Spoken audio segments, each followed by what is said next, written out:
하나님의 위대하신 구원의 경륜에 대해서 말씀을 나눕니다. 하나님께서 가장 관심을 가지신 것은 인류의 구원 문제입니다. 하나님께서 이 세상에 사람을 창조하시고 상함도 해함도 없는 에덴 동산을 만드시고 그곳에서 하나님을 경외하면서 행복하게 번성하기를 원하셨는데 인간이 제 길로 가는 바람에 에덴 동산을 잃어버리고 삶의 낭패와 질병과 저주와 죽음이 다가온 것입니다.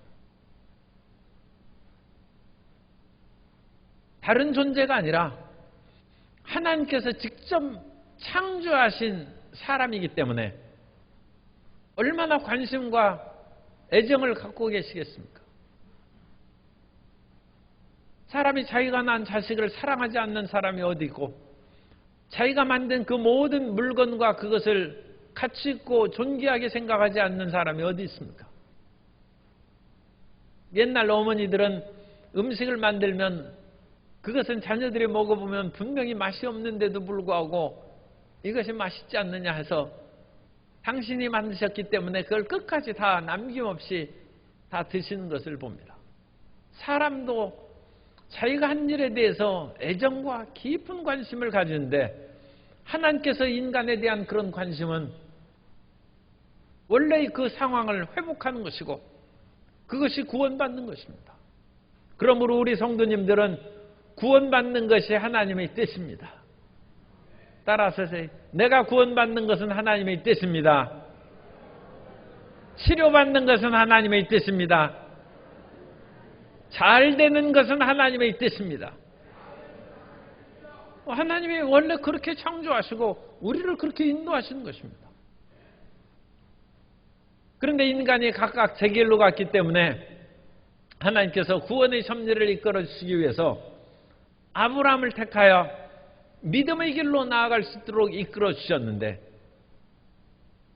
이스라엘 백성들이 그 하나님의 뜻을 잘 모르고 구원의 믿음의 길을 저버림으로 말미암아 믿음으로 말미암아 의롭다는 것을 잃어버렸은즉 이 구원이 이방인에게로 넘어간 것입니다. 그래서 이방인들이 예수님을 믿고 율법을 행하는 것이 아니라 예수 그리스도를 믿고 하나님과의 올바른 관계에 이르게 된 것입니다. 그래서 이러한 이방인의 구원이 오늘 본문의 말씀 보면 25절 형제들아 너희가 스스로 지혜 있다면서 이 신비를 하나님의 비밀이죠. 하나님의 위대한 계획은 감추어졌던 그런 신비입니다. 너희가 모르기를 내가 원하지 아니하노니 이 신비는 이방인의 충만한 수가 들어오기까지 이스라엘의 더러는 우둔하게 된 것이라. 그래서 이스라엘의 상황이 우둔하게 된 것이고 그 우둔하게 된 것은 이방인의 충만한 구원의 숫자, 하나님이 예비하신 구원의 숫자가 완성될 때까지 하나님의 믿음에 의한 구원이 이스라엘을 넘어가는 거예요. 그런데 이방인의 충만한 구원의 수가 차면 이스라엘의 가리었던 눈이 비닐이 벗겨지시지 그것이 벗겨지는 것이죠. 벗겨져서 예수 그리스도를 알아보는 것이고 십자가를 바라보는 것이고 구원의 은혜로 들어가는 것입니다. 우둔하게 된다는 것은 이 11장에 보면 7절에 이미 나와서 우리가 말씀을 했습니다. 그래서 이스라엘이 구하는 그것을 얻지 못하고 오직 택하심을 입은 자가 얻었고 그 남은 자들은 우둔하여 졌느니라. 이스라엘이라고 해서 다 우둔하여진 것이 아니라 일부 사람들은 하나님의 구원을 이제 받고 사도 바울도 구원을 받고 예수님의 제자들이나 120명의 제자들이나 수많은 그런 사람들이 구원을 받았지만 그러나 여전히 많은 사람들이 우둔하게 되었고 이 우둔하게 된 것은 못이 박힌 것입니다. 그래서 프로시스라는 그런 우둔함, 또 마음이 우둔한 것은 완악함. 몸이 둔하면 잘 날렵하게 달려갈 수 없죠. 그런데 살갗이 우둔해지면 감각이 없어지는 것이고, 그래서 발 뒤꿈치 같은 데가 이 우둔하여, 이 단어 그대로 프로시스 단어가 되면 그것은 발바닥이 두꺼워져 가지고 뭐 찔러도 아프지 않고 감각이 둔해진 것이죠. 그리고 마음이 그와 같이 둔해지면 죄악에 대한 일에 대해서 죄책이 없어요.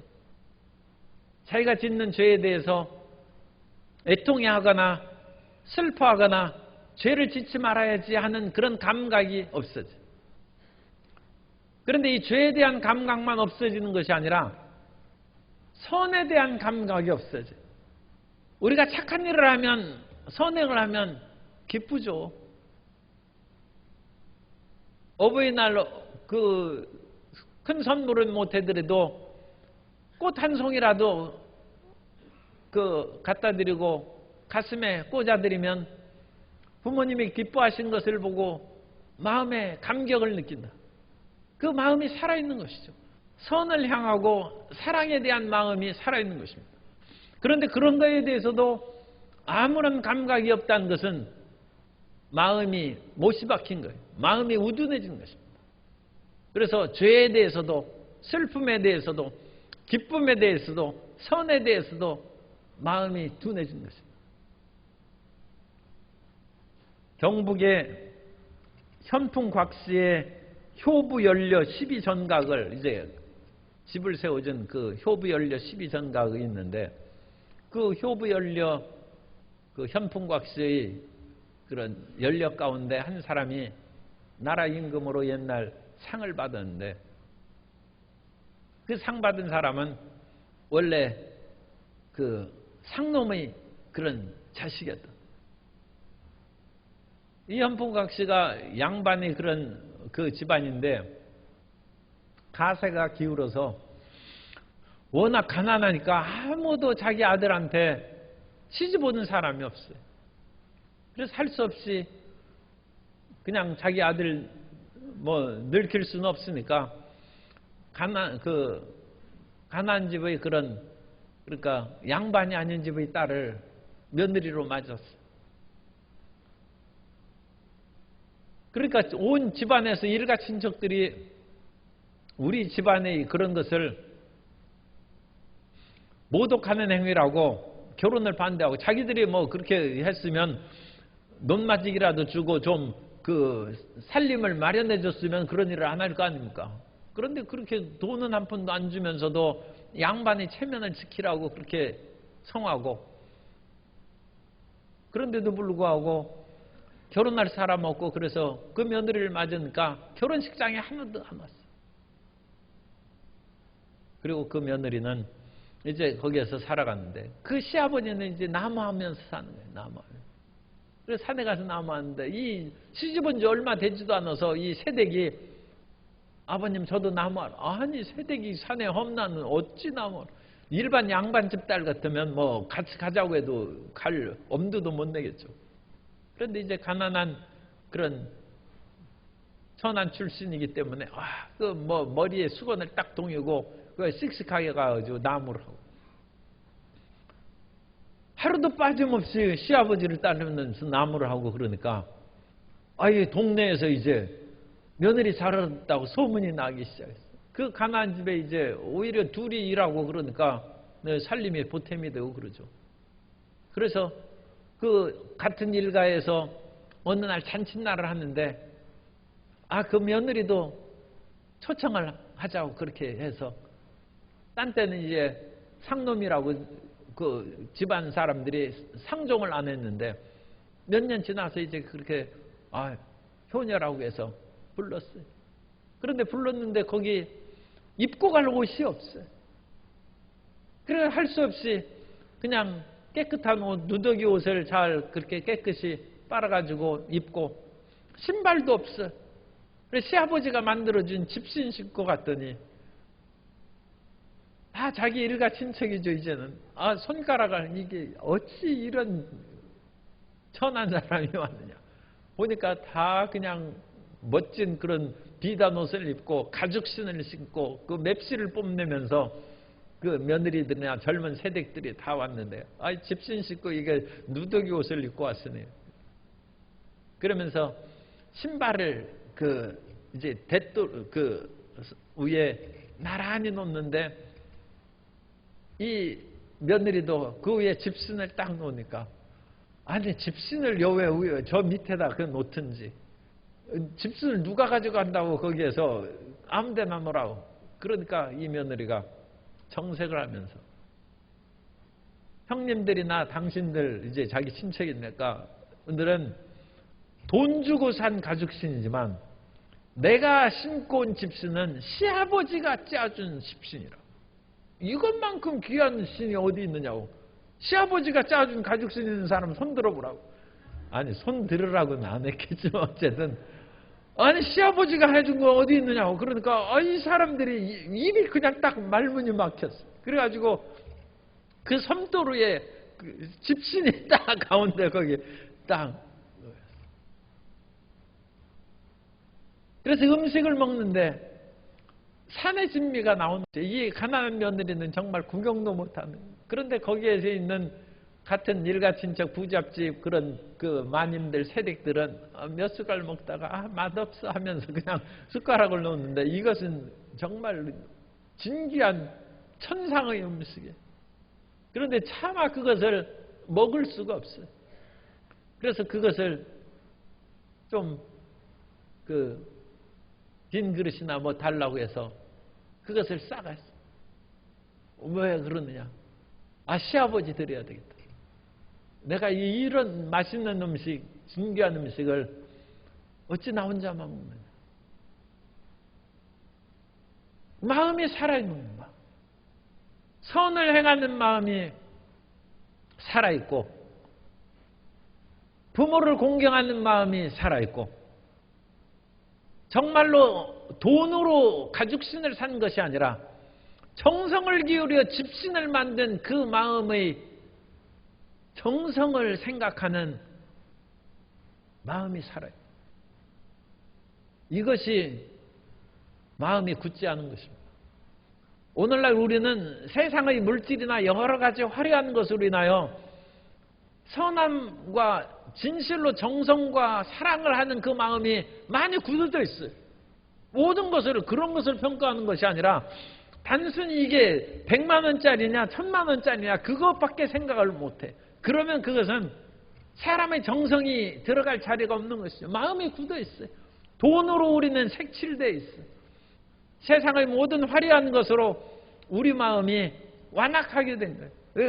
강력한 오늘 단어로 표현하면 그러니까 우리가 죄악에 대해서도 둔감해서는 안 되지만 이 선을 행하는 섬세한 마음이 둔해지는 것을 회개해야 됩니다. 그것이 우둔하게 된 것입니다.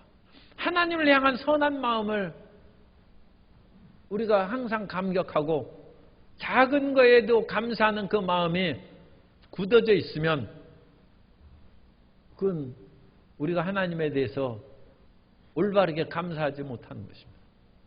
그래서 마음이 둔하지 아니하고 항상 부드럽게 열려있는 저와 여러분이 되어야 될 줄로 믿습니다.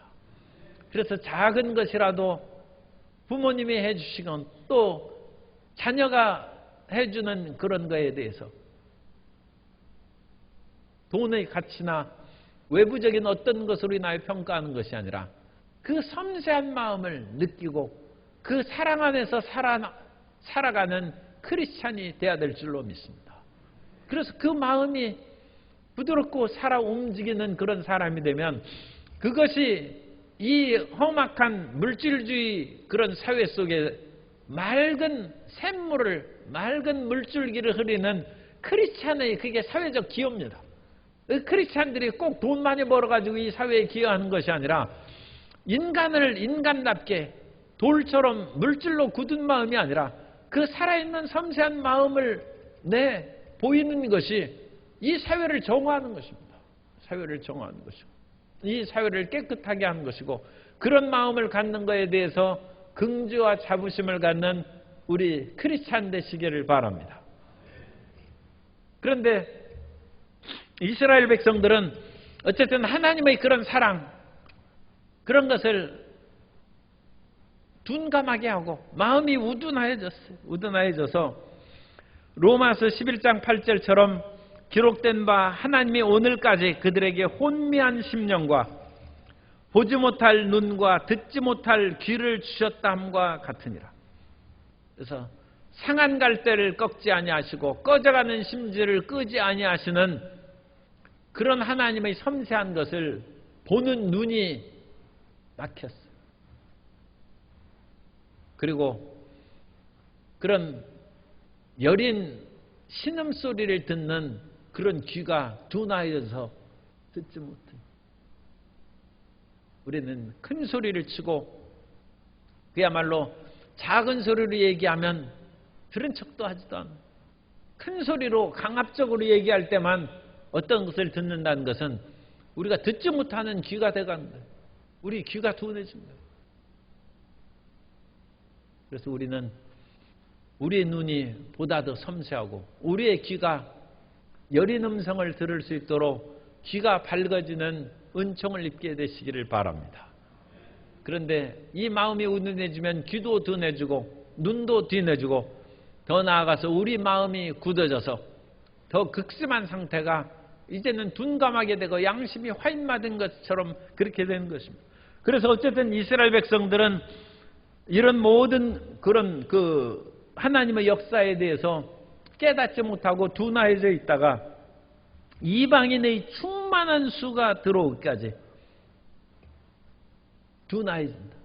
그래서 하나님께서는 구원받는 숫자를 하나님의 뜻 안에서 정해놓은 것입니다. 요한계시록에 나오는 14만 4천 명을 구원받는 숫자로 생각하는데 그것은 실질적인 숫자가 아니라 상징적인 숫자입니다. 그리고 거기에 있는 요한계시록의 지파수에서도 빠진 지파가 있고 그렇기 때문에 모든 하나님의 백성들이 구원받은 숫자라고 볼 수 없습니다. 그리고 12,000명씩 하는 그 숫자가 10이라는 숫자가 3이라는 하늘의 수와 4라는 땅의 수를 곱한 것이 10이기 때문에 상징적인 완전수입니다. 그래서 충만한 구원의 숫자를 의미하는 것이지 그야말로 문자 그대로 14만 4천 명이다. 이단이 주장하는 것처럼 그런 의미는 아닙니다. 그런데 어쨌든 하나님께서는 이와 같이 충만한 숫자가 채워질 때까지 이 세상의 종말을 하나님께서 유보하시는 거예요. 그러니까 우리가 열심히 오대양육대제에 나아가면서 이 복음을 증거해서 하나님의 충만한 수요가 딱 이루어지면 이 세상의 그 모든 구원의 역사가 이제 그 다음에 더 순식간에 이루어지는 것이죠. 하나님께서는 정확한 시간에 모든 일을 행하십니다만 인간을 구원하시는 데 있어서는 하나님의 그런 시간이 좀 지연되기도 해요. 하나님은 물론 하나님의 전지전능한 그런 시간 속에서는 모든 것이 정확한 시간에 이루어지는 것으로 우리가 믿고 있습니다만 소돔과 고모라를 심판할 때 그 상황을 보면 이런 시간이 좀 지연되는 느낌도 들어요.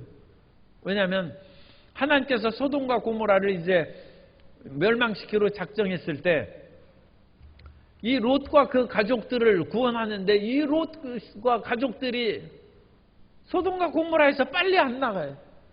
거기에서 롯은 자기 사위들에게 얘기하고 그러는데 사위는 장인이 농담하는 줄 알고 얘기를 들은 척도 안 해요. 아니 지금 이 소돔이 멀쩡한데 하늘에서 불과 유황이 내려와서 멸망한다고 하니까 지금 장인 어린이 농담하는 것으로 그러니까 장인이 아직 잠이 덜 깨서 지금 잠꼬대 하시나 뭐 그런 식으로 이제 여기 지금 이상하게 치매가 오셨나 뭐 그런 식으로 이제 생각합니다.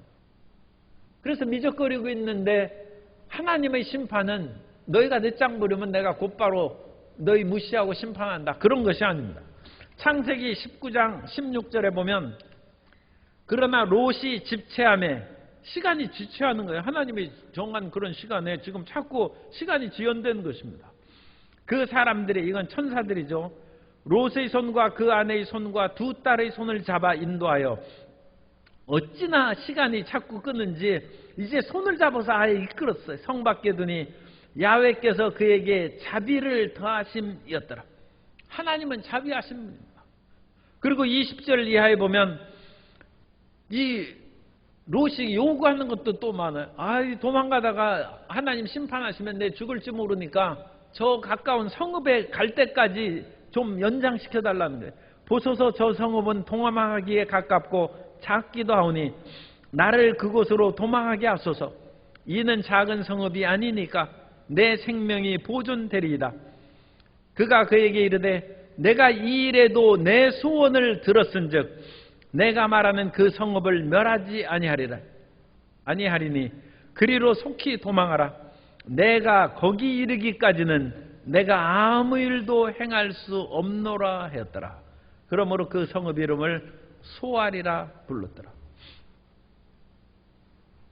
하나님은 우리를 지극하게 사랑하십니다. 그래서 우리가 미적거리고 일을 잘하면 안 하면 어떤 사람은 그냥 놔두고 가죠. 그런데 그것은 하나님도 그렇게 안 해요. 그러니까 오늘날에는 이제 사람이 상황이 다르니까 그런데 옛날에는 어디 부부간에 밖에 나가려고 하면 아내가 화장하고 그러는데 그러다가 싸움해가지고 남편 혼자 나가는 수도 있어요. 기다리다가 아예 내 못 참겠다 해가지고. 그런데 그렇게 하면 안 되죠.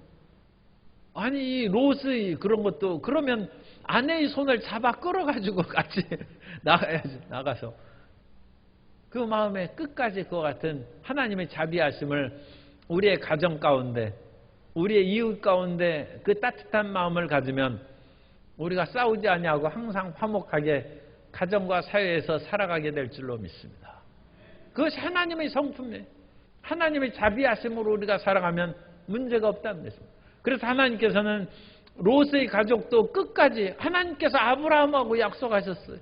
그렇기 때문에 아브라함의 그 약속을 버리지 아니하고 롯과 그 가정을 끝까지 구원하고 도망가기까지 시간을 지체한 것처럼 하나님께서 아브라함에게 이스라엘 자손을 구원하고 믿음으로 말미암아 천하 만민이 구원을 받으리라 약속한 것은 100년이 가고 1000년이 되고 1000대에 이르도록 끊임없이 유효한 하나님의 약속인 줄로 믿습니다. 그래서 어쨌든 간에 하나님께서는 이 이스라엘 백성들이 잠시 마음이 우둔하게 되어서 그 하나님의 구원의 역사가 이방인에게 넘어가서 이방인이 누구라 할지라도 믿음만 가지면 다 구원을 받는데 그 충만한 수요가 채워지면 다시 이스라엘, 그리하여 그것입니다. 그래서 26절에 보면 그리하여, 그래서 하나님의 이와 같이 믿음으로 구원 얻는 그런 하나님의 방법대로 이방인의 충만한 수가 구원을 받으면 그 다음에 온 이스라엘이 구원을 받으리라. 그래서 온 이스라엘이 구원을 받을 그때가 되면 구원자가 시온에서 오사 야곱에게서 경건하지 않은 것을 돌이키시겠고, 그래서 우리는 최소한 자기 가족에 대해서는 끝까지 구원에 대한 마음을 버리지 않게 되시기를 바랍니다. 마음이 아무리 완악하고 거부할지라도 그래도 가족은 같이 사는 사람인데 10년이 가고 20년이 가도 끝까지 구원의 마음을 버리지 않고 우리가 기도하면 오늘 말씀처럼 이 어떤 그 하나님의 그 충만한 때가 이르는 그 때가 이루어지면 구원자가 시온에서 오사 야곱에게서 가족에게서 경건하지 않은 것을 돌이키시겠고 그들의 죄를 없애하시고 구원의 역사를 나타내 주신다. 그래서 하나님의 때가 반드시 간절히 기다리고 사모하는 우리의 심령에 나타나게 될 줄로 믿습니다. 창세기 17장 7절 이하에 보면 내가 내 언약을 나와 너 및 내 대대 후손 사이에 세워서 영원한 언약을 삼고 너와 내 후손의 하나님이 되리라. 내가 너와 내 후손에게 내가 거류하는 이 땅 곧 가나안 온 땅을 주어 영원한 기업이 되게 하고 나는 그들의 하나님이 되리라. 그래서 하나님의 이 언약은 영원한 언약입니다. 영원한 언약입니다. 그래서 그리스도 예수 안에서 우리를 구원하고 살리시는 그 모든 언약은 영원한 것이고, 또 하나님께서 우리가 예수님을 믿고 살아갔는데 어려움이 많이 다가오죠. 그런데 우리가 예수님을 처음 믿을 때 우리를 사랑하시는 그 사랑은 끝까지 안 변합니다. 따라서 하나님의 사랑은 변함이 없습니다. 그리고 우리에 대한 그 사랑이 변함이 없어요. 그리고 우리에게 대한 주신 은사는 후회하심이 없다고 했어요. 오늘 이 29절에 보면 하나님의 은사와 부르심에는 후회하심이 없느니라. 그런데 이 번역을 공동번역으로 읽어드리면, 공동번역으로 로마서 11장 29절에 보면 하나님께서 한 번 주신 선물이나 선택의 은총은 다시 거두어 가시지 않습니다.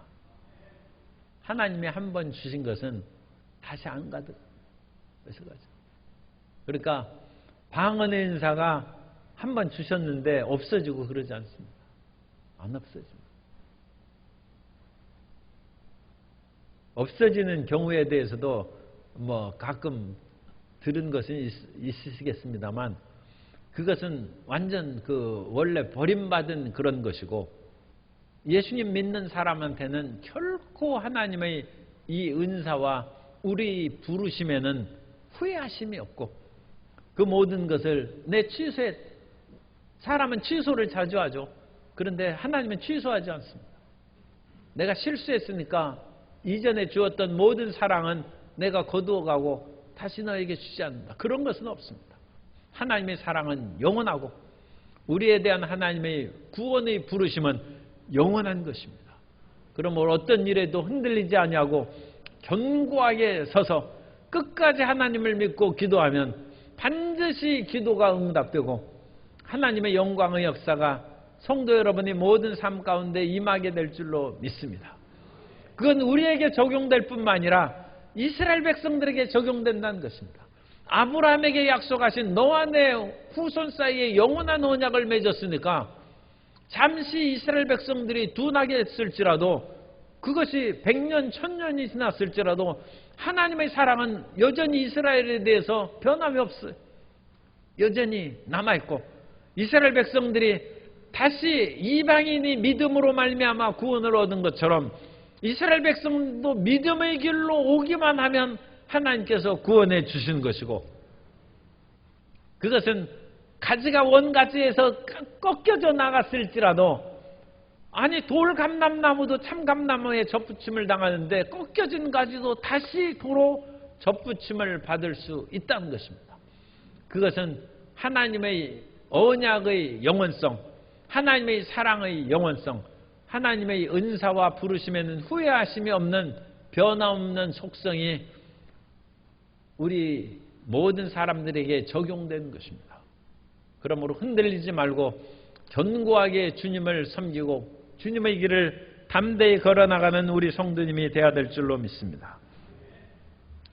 그래서 하나님께서는 이 모든 그런 구원의 은총을 순종하는 사람, 믿음이죠. 여기서는 믿음을 갖는 사람에게는 다 구원을 베풀어 주시고, 이 사람들이 이스라엘 백성들이 잠시 넘어진 사이에 이방인들이 구원을 받고, 이방인들의 충만한 수요가 채워지면 다시 이스라엘 사람들이 구원함을 받아서 이방인과 이스라엘의 모든 구원받는 사람이 완전히 수요가 채워지면 그때는 하나님의 구원의 역사가 끝나는 것입니다.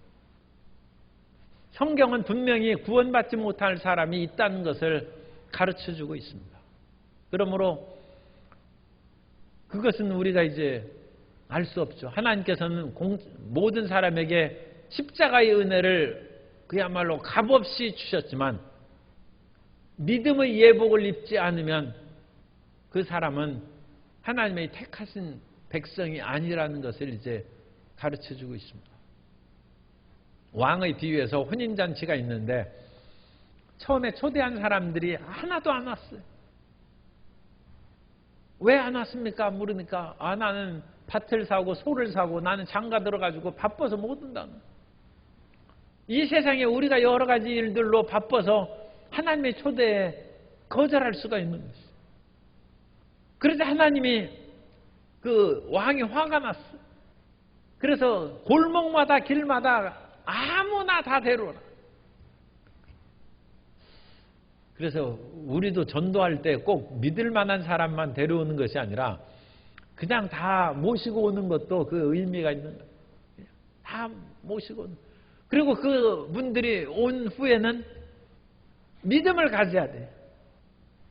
그런데 거기에서 보면 어떤 한 사람이, 꼭 한 사람이겠습니까만 어쨌든 마태복음에는 한 사람이 예복을 입지 않고 왔어요. 그래서 왕이 묻습니다. 친구에 어찌하여 예복을 입지 않고 왔느냐. 그래서 유구무원이거늘 그 사람을 밖에 내쫓으라고 했어요. 그래서 청함을 받은 사람은 많으나 택함을 받은 사람은 적다고 했습니다. 그런데 우리 모두가 예수님이 나의 구주시오, 나의 하나님이신 것을 믿어지면 하나님을 아바 아버지라고 부르짖는 마음이 우리 마음 가운데 감격 가운데 나타나면 다 구원받은 줄 믿습니다. 그거 하나님이 이런 구원하면은 그 후회하심이 없습니다. 그러니까 그 하나님을 감격적으로 믿은 것을 끝까지 믿고 나아가면 하나님께서 그 자식을 버리시겠습니까? 끝까지 우리 모든 삶을 반드시 지키시고 회복시키시고 인도하여 주실 줄 믿습니다. 그래서 이 모든 구원의 완전한 일이 이루어지는 것을 사도 바울이 생각해 보니까 지금 자기 동족들이 구원받지 못한 것으로 인하여 애통한 마음이 싹 가시고 찬양이 나오는 거예요. 그래서 33절부터 36절까지는 이 사도 바울의 송영, 하나님에 대한 그런 그 찬양의 메시지입니다. 그래서 33절에 보면 깊도다 하나님의 지혜와 지식의 풍성함이여 그의 판단은 헤아리지 못할 것이며 그의 길은 찾지 못할 것이로다. 9장 1절 3절 보면 내가 그리스도 예수 안에서 참말을 하고 거짓말을 아니하노라. 나에게 큰 근심이 있는 것과 마음에 그치지 않는 고통이 있는 것을 내 양심이 성령 안에서 나와 더불어 증언하노니 나의 형제 곧 고륙의 친척을 위하여 내 자신이 저주를 받아 그리스도에게서 끊어질지라도 원하는 바로. 사도 바울이 자기 동족, 가족의 구원을 위하여 마음의 애통함과 아픔을 항상 가지고 있었다는 거예요. 그런데 이 9장, 10장, 11장까지 오면서 하나님의 구원의 섭리에 대해서 깊이 기도하고 성경 말씀을 통하여 그 모든 것을 분석한 마지막 결과는 찬양으로 33절부터 찬양으로 끝납니다. 지금 잠시 이 나의 동족이 마음이 둔하여지고 완악하게 되고 아무리 내가 보라고 해도 그 사람은 난 놓고 기억자를 모르는 것처럼 호지를 못하고 마의 동풍이죠. 그러니까 성경이 소기에 누가 소기에 뭐 성경 읽어주겠습니까만 어쨌든 소기에 경 읽기에 그런 식으로 듣지를 못해. 그런데 참 희한하게 이제 우리 성도님들 가운데도 가끔 있어요. 설교만 시작하면 졸기 시작해. 그거 참 희한한 일이에요. 그런데 그 남의 교회는 많이 있어요. 이상하게 말씀만 하면 귀가 딱 막혀. 그리고 희한한 것이 더 놀라운 것이 설교가 끝나면 딱 깨. 그것도 참 신비한 거죠. 기가 막혀. 그러나 그것도 때가 되면 귀가 열리는 거예요. 그래가지고 5년 된 후에 은혜 받았다는 사람이 있고 10년 된 후에 은혜 받은, 그건 10년까지 기다려야 돼. 그런데 우리의 가족들은 10년이 아니라 20년이라도 하나님 듣는 귀를 열어주시고 눈을 열어주시고 하나님을 찬양하게 하옵소서. 기다려야 돼요. 사도 바울은 지금 이것을 하나님의 말씀 가운데 깊은 경륜을 계시를 받아서 깨달은 결과 지금 나의 동족들은 사도 바울이 로마서를 쓸 당시에도 자기 동족들에게 핍박받고 고통 많이 받습니다. 아니 내 동족들이 왜 나를 핍박하는가? 이 예수 그리스도의 위대한 복음을 증거하면 오히려 이방인들보다 더 잘 믿어야 되는데 더 잘 믿기는커녕 더 듣는 귀가 멀고 눈이 멀고 마음이 완악해졌으니까 이게 어찌된 일입니까? 그래 하나님께서 때가 되면 구원해 주신다. 그런데 그것이 벌써 2000년이 됐어요. 그런데 하나님께서는 이스라엘 백성들을 여전히 구원하고 계시고 또 그 구원을 하시면서 이방인들이 충만한 수를 구원하시도록 인도하여 주실 줄 믿습니다. 그런데 이것이 병행해서 지나가는 것이니까 오늘도 우리 가운데 지금도 우리 가족들이나 우리의 기도의 모든 일가 친척을 위한 기도를 주님께서 들으사 그 마음에 역사하고 계심을 믿으시기 바랍니다. 그래서 마치 굳은 바위가 이 옛날에 이집트에 가면 어마어마한 거석 그런 그 기념물들이 많아요. 엄청난 돌들을 오늘날에도 깨기 어려운데 어떻게 깹니까? 그 작은 구멍을 파고 거기에다가 나무 조각을 끼고 물을 부어 놓으면 겨울에 그것이 얼음의 힘을 그것이 군데군데하면 얼음이 조금씩 하면서 그것이 금이 가는 거예요. 그러면 그 다음에 조금 더 깊이 해가지고 물을 붓고 하면 그것이 더 조금하고 그래서 그것이 몇 년 지나면 이 거대한 바위가 쫙 갈라집니다. 하나님의 때가 되면 마음의 완악함이 갈라져서 주의 영광의 빛이 그 속에 들어가게 될 줄로 믿습니다. 그래서 그 위대한 섭리를 기다리면 감사와 찬양이 저절로 나올 수밖에 없다는 것입니다. 그래서 이 모든 것은 하나님께로부터 비롯되는 것입니다. 모든 것이 누가 주께 먼저 드려서 갚으심을 받겠느냐?